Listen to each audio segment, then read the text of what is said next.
Have you ever glanced at an x-ray and just seen, a bone? Well, we're going to change that today.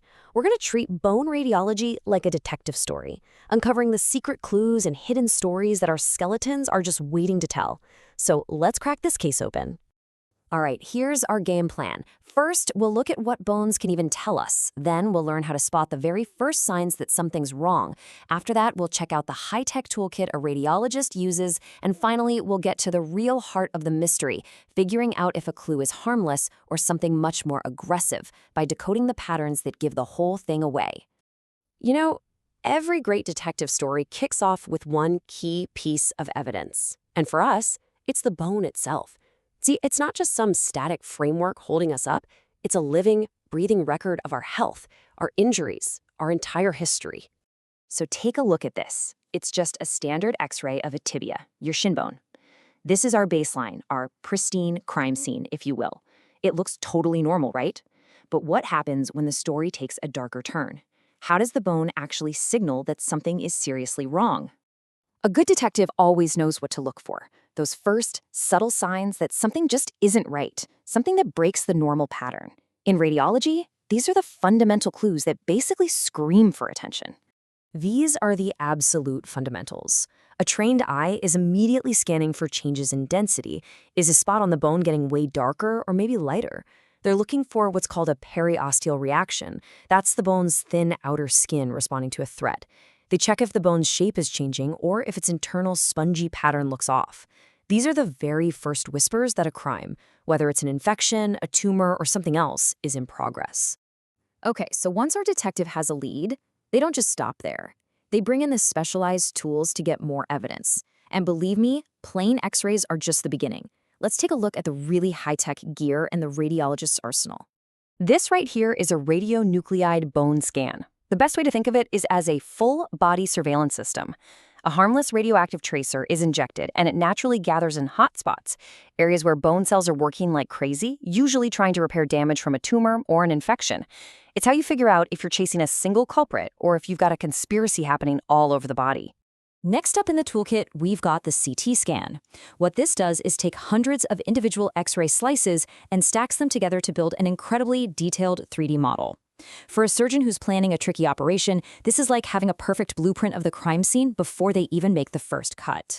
They can see exactly how every piece fits together. Now, while X-rays and CTs are the experts on the hard bone structure, MRI is the master interrogator of everything else, the soft tissues. It looks past the hard exterior to see what's going on inside the bone, in the marrow itself, and in all the surrounding stuff, like the spinal cord. It provides a completely different layer of clues. So, with all this evidence gathered from all these different tools, the investigation finally reaches its most critical moment. This is the one decision that completely changes the path forward. All that work, all that evidence, it all funnels down to this single crucial question. Is this thing we found benign? A harmless quirk that we can just keep an eye on? Or is it an aggressive invader that needs immediate, decisive action? The answer to that question determines a person's entire future. Now, to make a call that big, radiologists don't just wing it. They follow a super rigorous logic path, kind of like this diagnostic flowchart you see here. This is their guide, their decision tree. It forces them to systematically walk through the evidence to land on the most logical and defensible conclusion. So let's get into the nitty-gritty. How do they actually do it? How do radiologists look at these patterns on an image and make that all-important call? Let's crack the code. It really boils down to two big things. First, how is the culprit destroying the bone? Is it doing a neat, tidy job, or is it just a chaotic mess? And second, how is the bone trying to fight back? How is it trying to repair itself? The interplay between these two patterns, that tells you almost everything you need to know. Check this out. On the left, you see the drawing from a textbook, but on the right, that's the real thing. That moth-eaten pattern with all those little poorly defined holes, that is not subtle. It is the classic signature of a highly aggressive process, something that's spreading fast and chaotically right through the bone. Let's break this down real quick. A geographic pattern that's like one single well-defined hole suggests something is growing really slowly. The body actually had time to build a little wall around it. But moth-eaten and permeative patterns, where the destruction is just messy and all over the place, those are huge red flags. They scream that you're dealing with a much more aggressive disease. And now for the other side of the story, the repair. The bone's outer layer, that periosteum, it tries to lay down new bone when it's under attack. And what's so fascinating is that the way it does this tells us how fast the enemy is moving. This layered, or onion peel look, means the disease is advancing in waves, so fast that the bone can only manage to throw up one thin little wall after another. These right here are the patterns that signal a really desperate defense. You've got the onion peel we just saw. Then there's Codman's triangle, which is where the tumor is growing so fast it literally lifts the periosteum right off the bone. And the sunburst pattern, where you see little spikes of bone shooting outwards. These aren't signs of healing, they're signs of a war being lost. So we've seen the clues, we've seen the tools, and we've seen the logic.